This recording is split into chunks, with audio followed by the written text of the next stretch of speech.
សួស្តីពុកម៉ែបងប្អូនថ្ងៃនេះខ្ញុំមានភេសជ្ជៈ Dragon មួយកំប៉ុងដើម្បីយកមកចែកជូនធ្វើវីដេអូ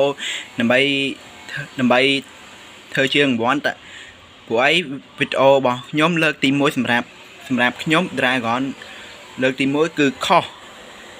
យើងនឹងខ្សែនេះគឺយើងរើសឲ្យត្រូវតែម្ដងបងប្អូនតែនេះខ្ញុំភ្លេចប្រាប់បងប្អូនអានេះវាមានកម្រិតជាតិស្កររបស់វាតិចទេ 12.5 ក្រាមឯងសូដ្យូម23ក្រាមតែខ្ញុំសំខាន់ខ្ញុំអត់មើលថាអំពៅនិងប្រូតេអ៊ីននឹងទេហ្នឹងសំខាន់វាបន្ថយកម្រិតជាតិស្ករយិនសិនគុណ10ស្មើនឹង10ដងអានេះបងក្រុមហ៊ុនស្រាបៀរវឌ្ឍនាអេបងប្អូនអានេះវាមានវីតាមីន B ចម្រុះចំណុះវាគឺ250 មីលីលីត្រហើយផ្សំជាមួយទឹកផ្លែឈើ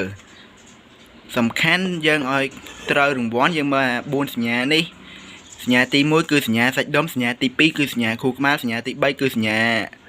បើកបននិងសញ្ញាទី4បន្សាបជាតិស្វឹងខ្ញុំនឹងកោះមើលតើបងប្អូននឹងត្រូវរង្វាន់ដូចខ្ញុំថាមែនអត់ព្រោះអីបាតគូតវាគឺលេខ11ខ្ញុំចាំមើលទៅសិនខ្ញុំចាំមើលកោះត្រូវអត់មើលផ្នែក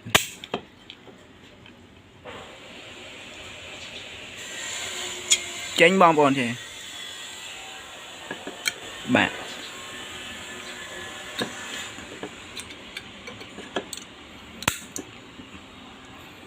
នេះឃើញឲ្យពុកម៉ែបងប្អូនត្រូវមែនបានមួយកំប៉ុងបងប្អូនចឹងយើងមុននឹងទិញយើងត្រូវអាសាយើងត្រូវយើងមើលបាតវាហើយអាហ្នឹងយើងធ្វើតាមខ្ញុំនឹងត្រូវរង្វាន់ពិត 100% វីដេអូនេះគឺមានតែប៉ុណ្្នឹងទេហើយបើបងប្អូនចង់បានភេសជ្ជៈផ្សេងៗអាចតម្លាក់ចូលក្នុងខមមិន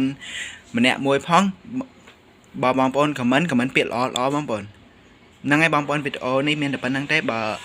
ខ្ញុំនឹងធ្វើវីដេអូថ្មីទៀតជួយកុំភ្លេចចុច like និងចុច subscribe ម្នាក់មួយផងដើម្បីទទួលបាននៅវីដេអូក្រោយទៀតបាយបាយបងប្អូន